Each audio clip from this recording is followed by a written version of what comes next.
I've always been puzzled by the fact that, society is created by people. So then why does society fail so miserably to address our needs, to make us happy? How come we live in a world that is not made for us, where most of us feel that we don't fit in? So back in 2003, the internet was booming, and then we had video was cheap. So I came up with this idea of creating a project where we could actually ask people, what is your dream? 60 to 90 seconds, short clips of people telling us their dreams. If we actually would do this everywhere, we could build a map of dreams. The project was called Nations of Dreams. So we could actually sort dreams by gender, location, age. I really loved the project until we tried to execute it. This was 2003, 2 years before YouTube. So we actually had to go out there and film people. So when we asked people their dreams, turns out their answers were not what I was expecting. The first group I interviewed was a group of students at an Information Technology Institute. I asked them, what is your dream? All of the students answered the same thing. They either wanted to be a network engineer, a Java programmer, or a Flash designer. Why? Because these were kids that had been given a scholarship from a very poor area. And I loved them. I had been working with them for 2 years. And they were clinging to the only option that society was giving them. So I said, understandable. So then we moved to the countryside. And then we interviewed a group of kids who were part of this program from the IDB to increase the productivity in the fields. All their answers were the same. They all wanted to own a piece of land to live off the land. So, interesting. Then I moved up to the mountains, to this community where we had been working on for years. And I asked the kids, what is your dream? One of the girls wanted to be a soap opera actress, and another wanted to be a dancer. But the rest of the kids, they all wanted to create community projects for their communities, because that was the thing that we had been doing with them for 10 years. So then it hit me. We were making life decisions for those we were trying to help. There was no lawyer. I couldn't find a baseball player. I couldn't find an actor. I couldn't find a writer. I couldn't find a politician. I couldn't find the next president. I couldn't find a scientist among all those kids. They were all clinging to the only option we were giving them. And I thought it was bad. I thought that was really, really, really, really bad, because we were making life decisions for them.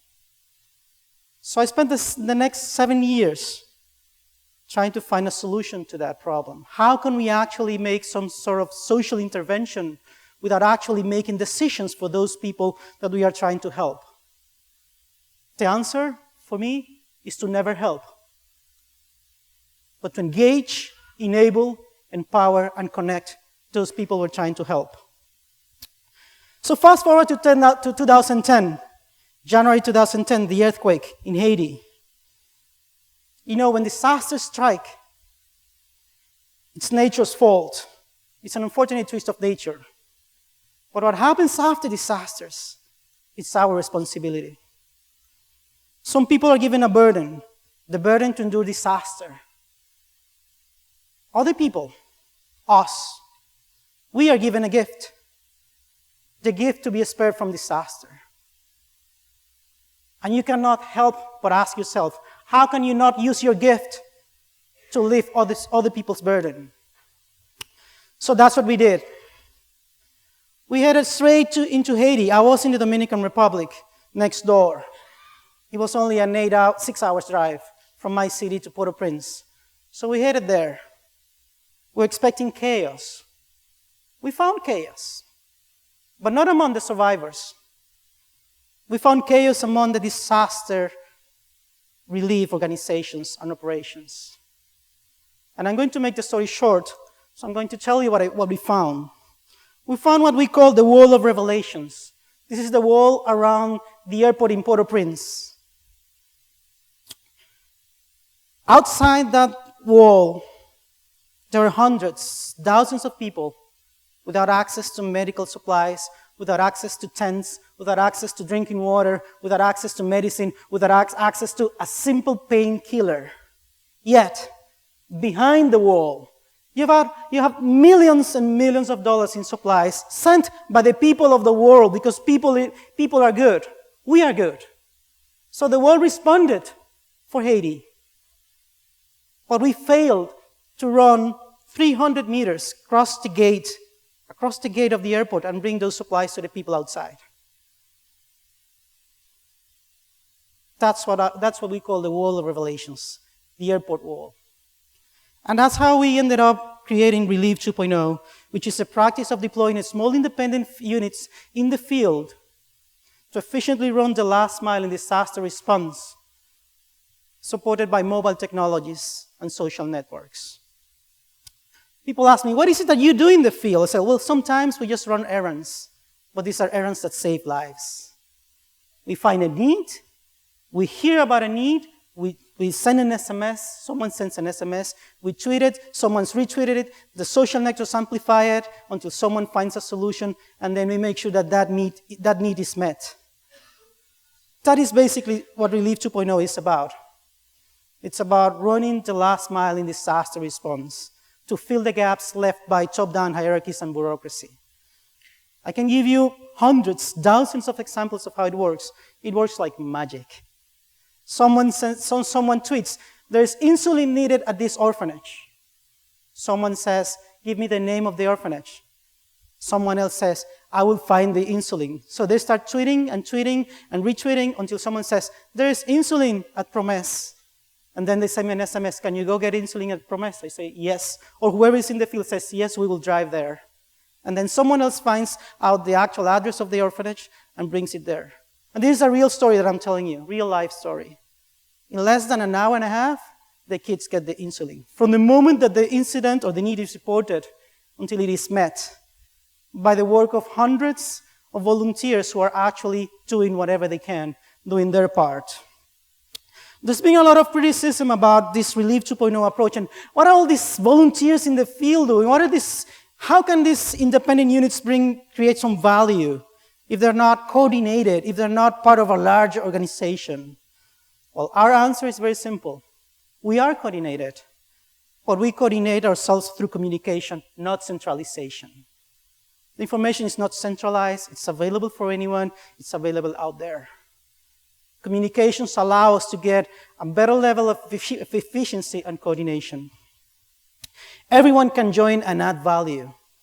Here's a picture of actually a journalist from Rio de Janeiro training 2 of our volunteers in Japan on how to conduct interviews with people with disaster survivors. So this guy is in Rio de Janeiro. He doesn't have to move, and the only thing he knows is about journalism. But he's teaching us how to actually conduct interviews. So everyone can do a little thing. In Haiti, we had 2 housewives actually from Louisiana who did most of the work.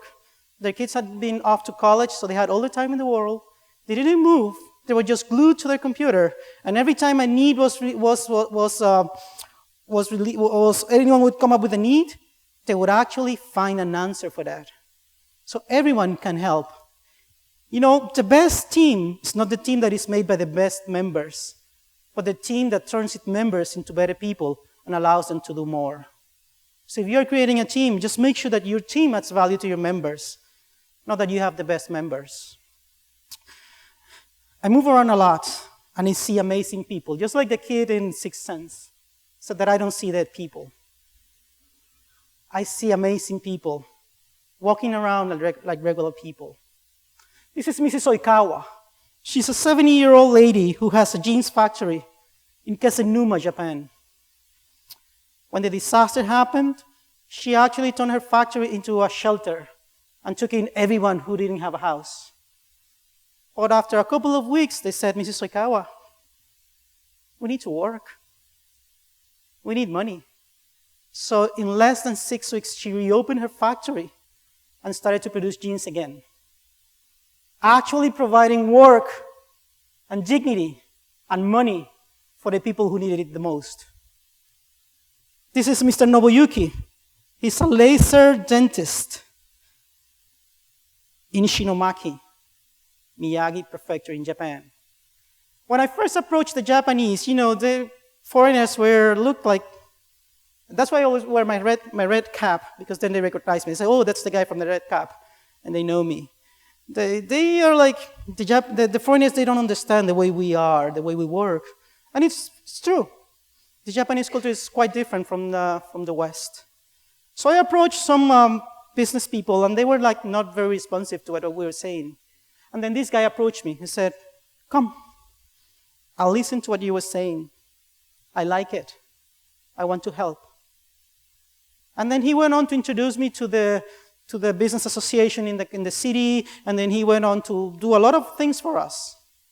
And he never mentioned that his wife was lost in the tsunami. A week later, he was still looking for his wife, and he didn't even mention it until I actually found a picture of her in a poster sign in his office. And I asked, who is she? He said, it's my wife. I'm still hoping to find her. A month later, we came back to visit him, and he had reopened his office, and he was actually just practicing again. And when I asked to take a picture of him, he called his brother, his son, and he took a picture of his wife because he wanted her to be in the picture. So anyone can add value. Find your superpower. Join a league of superheroes and exercise that power. Each and every one of you can add value. There's something you know, there's something you do, there's something you can do. Get together with others and do it. The best part of growing up is getting to live out your childhood dreams. You may not get to wear a shiny uniform, you may not get to be a policeman, you may not get to be an astronaut or a fireman like myself. That's what I wanted to do. But you actually get to go places and serve other people. If you're not doing that, you're not growing up. You're just growing old. One of the things that we struggle with is it's the curse of exclusion and displacement. You see, disasters, they don't create refugees. Disasters create survivors. This is a shop owner cleaning up his shop in Ishinomaki. It is the conventional relief system that creates refugees, that takes people, confine them in spaces and tell them, do not move. We will provide food for you at noon. Why? Here you see volunteers who drove 2 hours to feed these people, to cook for them and feed them. Why? Are the people standing in line not able to cook for themselves? Do they not have 2 hands? Are there no housewives, chefs, fathers in there? They can cook. Why do we think we have to cook for them?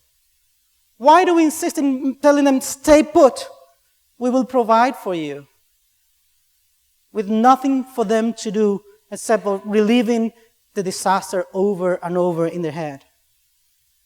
We need to stop looking at disaster survivors as refugees. They're able people. They can do a lot. They need to be included. They need to be part of the disaster response and the disaster recovery strategy. Who are the disaster survivors? Before the earthquake, before the tsunami, before whatever disaster happens, who were they? Teachers, parents, cooks, chefs, business owners, managers, drivers. They were not helpless people. And after the disaster, they're still not. So why do we treat them like that? Disasters destroy the physical infrastructure, but the social infrastructure remains.